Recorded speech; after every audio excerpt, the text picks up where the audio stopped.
Jack had once been a soldier, proud, strong, and fearless. He had served his country with honor, pushing through battles that left both physical and invisible scars. But when he returned home, the life he once knew felt alien, distant, unreachable.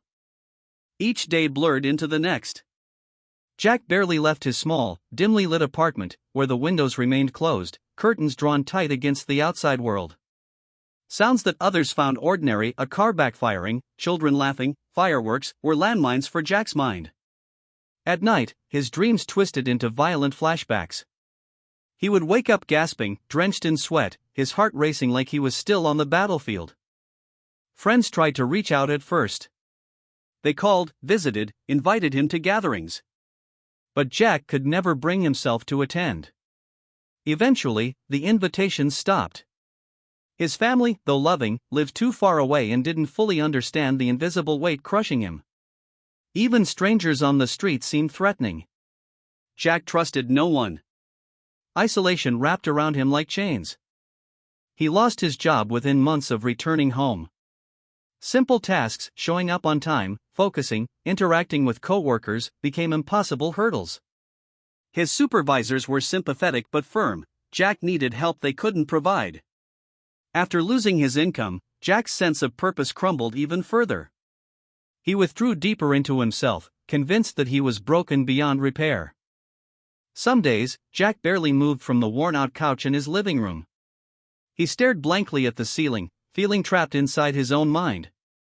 Shame gnawed at him, shame for not being strong enough, for being a burden, for surviving when others hadn't. There were moments when the darkness inside him felt absolute, when Jack wondered if it would be easier to simply let go.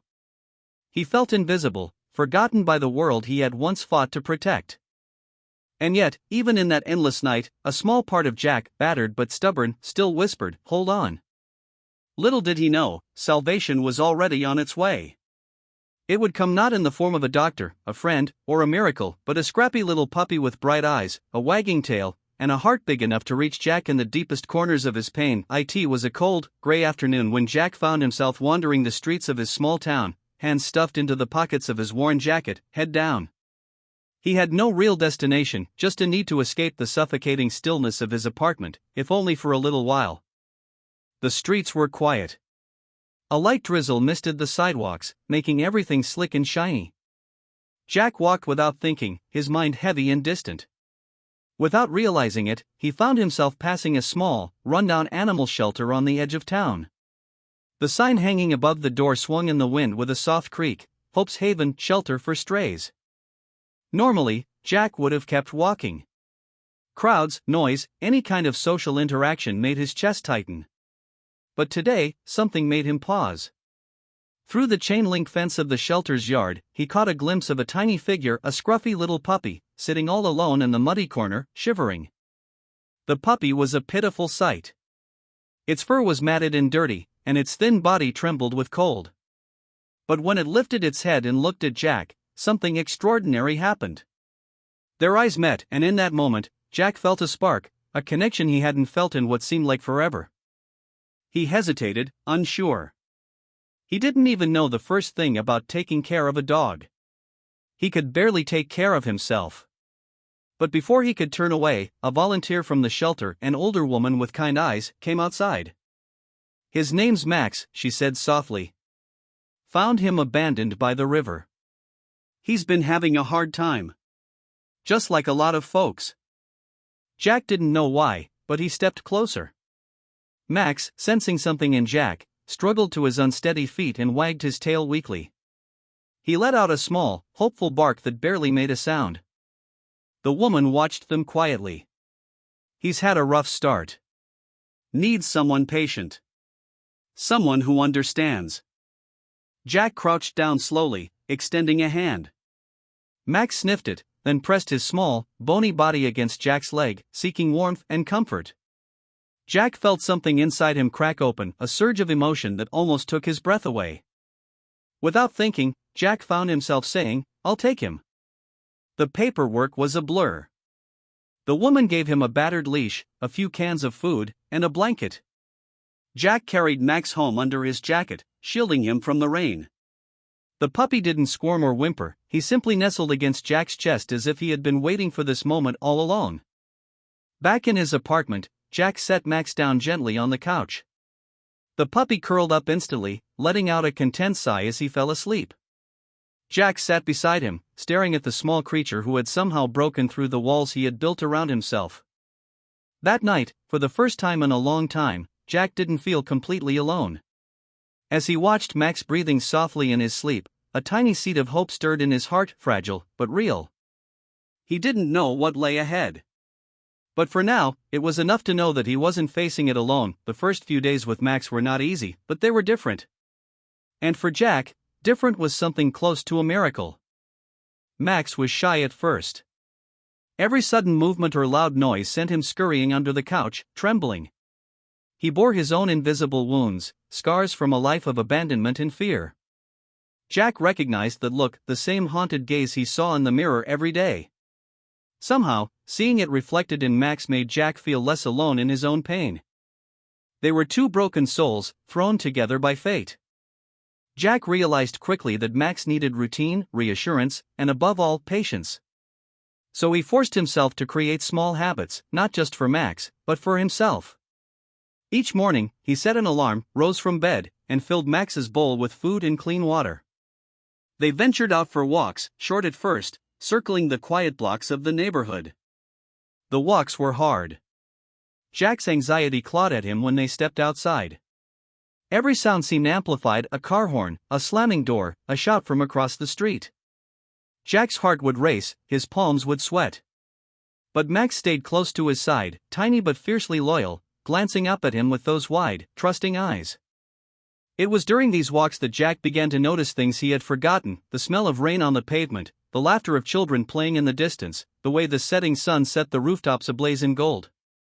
Max tugged at the leash with excitement when he spotted birds or squirrels, tail wagging like a metronome, dragging Jack along with him into the world. Back at home, their bond deepened. Max followed Jack from room to room, a constant, comforting presence. He learned to sit beside Jack during his worst moments, resting his warm little head on Jack's knee when the nightmares came, when the memories tried to pull him under. Somehow, the touch of Max's fur grounded Jack, pulled him back to the here and now. One evening, about 2 weeks after Max had come home, Jack sat on the floor beside the couch, feeling the familiar heavy fog of despair creeping over him. Tears stung his eyes, unbidden and unwanted.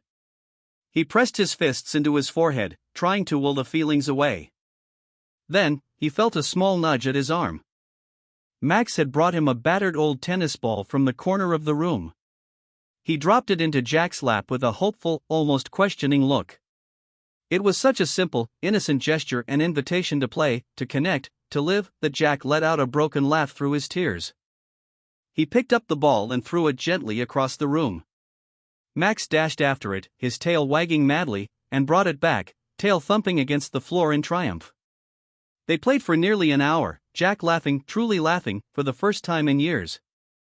That night, as Max curled up next to him in bed, Jack felt something he had believed was lost forever, a sliver of trust, not just in Max, but in the idea that maybe, just maybe, life could get better.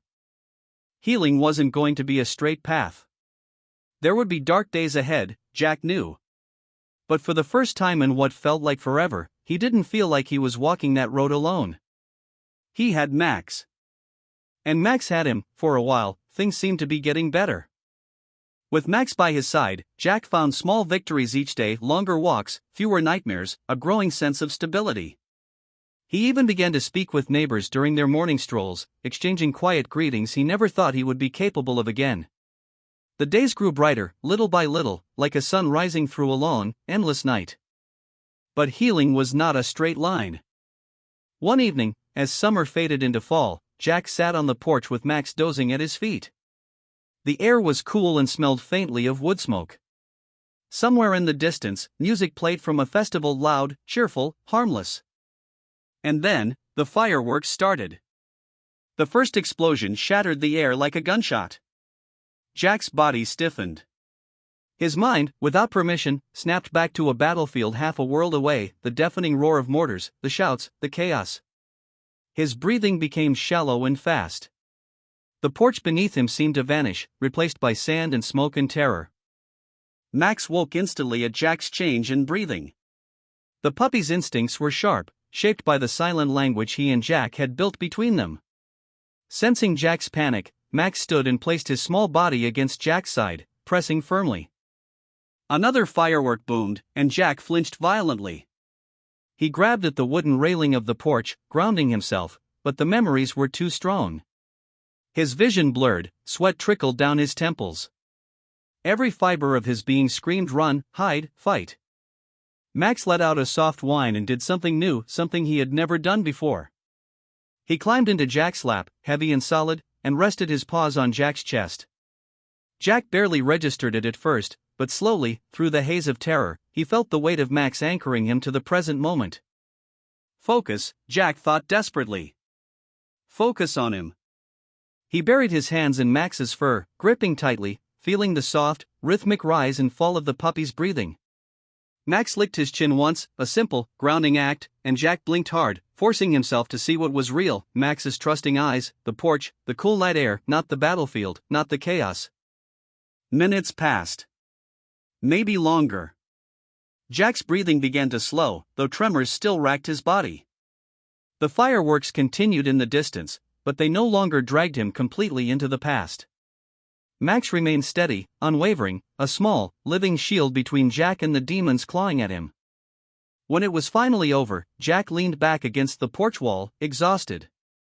His shirt was soaked with sweat, and tears he hadn't realized he had cried streaked his cheeks. Max stayed pressed against him, refusing to move until Jack's heartbeat settled into a calmer rhythm. In the quiet that followed, Jack whispered hoarsely, "Thank you, buddy. Thank you." It was a simple phrase, but it carried the weight of everything Jack couldn't say: the fear, the gratitude, the love. Max thumped his tail once against Jack's leg, as if to say, "I'm here. I'm not going anywhere." That night, back inside the apartment, Jack made a decision. He couldn't fight this battle alone anymore. Max had shown him that reaching out wasn't a sign of weakness, it was an act of strength. The next morning, Jack found the courage to call a local therapist specializing in veterans with PTSD. It was terrifying, but it was necessary. And he knew one thing for certain: whatever came next, Max would be there, a loyal and steady presence, guiding him through every step. The decision to seek help was only the beginning. In the weeks that followed, Jack started attending therapy sessions twice a week. At first, he sat in the sterile, sunlit room barely speaking, his hands clenched tightly in his lap. Max lay beside his chair, a quiet, steady presence, his head resting on Jack's boot. When words failed Jack, Max was there, a silent reminder that he wasn't alone anymore. Little by little, Jack began to open up. He spoke about the battles he had fought overseas and the harder ones he faced inside himself. His therapist listened patiently, guiding Jack through the labyrinth of guilt, fear, anger, and grief he had carried for so long. Max became more than just a companion, he became Jack's service dog in training. Together, they attended special classes where Max learned commands designed to help Jack during moments of panic or disassociation. Max learned to recognize the signs of an oncoming anxiety attack, to guide Jack to a quiet place, to nudge him back to awareness when memories tried to pull him under. The bond between man and dog grew stronger with every passing day, stitched together by trust, loyalty, and countless small victories. There were setbacks, of course. Nights when Jack still woke up screaming, clutching the sheets, days when leaving the house felt impossible. But each time, Max was there, patient and unfaltering, helping Jack find his way back to the present. Months passed, and the seasons changed. Winter thawed into spring, bringing with it a tentative new hope. One sunny morning, Jack stood in front of a mirror, adjusting the bib number pinned to his shirt. His heart pounded, but it wasn't the paralyzing fear he had grown used to, it was excitement, nerves, something alive. Today, he was going to participate in a local marathon organized to raise awareness for PTSD and support for veterans. Jack wasn't running to win. He was running because he could. Because he had fought and was still fighting for his life. At the starting line, Jack knelt beside Max, who wore a little vest that read "Service Dog, Lifesaver." He ruffled Max's ears and smiled, a real, unguarded smile that reached his eyes. "Ready, buddy," he whispered. Max let out a happy bark, tail wagging. The starting gun fired, and Jack took off at a steady jog, Max trotting proudly beside him. The streets were lined with people cheering, clapping, waving flags. Jack's breath came hard and fast, but he kept moving, every step a declaration: I'm still here. I'm still fighting. When he crossed the finish line, Jack slowed to a walk, his chest heaving with exhaustion and triumph. He knelt down and hugged Max tightly, burying his face in the dog's soft fur. Tears streamed down Jack's face, but this time, they were not tears of pain. They were tears of pride, of gratitude, of overwhelming love. In the crowd, someone handed him a small medal. Jack accepted it, then looked down at Max and smiled through his tears. You earned this too, buddy, he said, slipping the medal over Max's head. The day faded into golden afternoon light, and Jack stood there for a long time, feeling the weight of the moment not as a burden, but as a badge of survival. Life was still imperfect, still full of battles.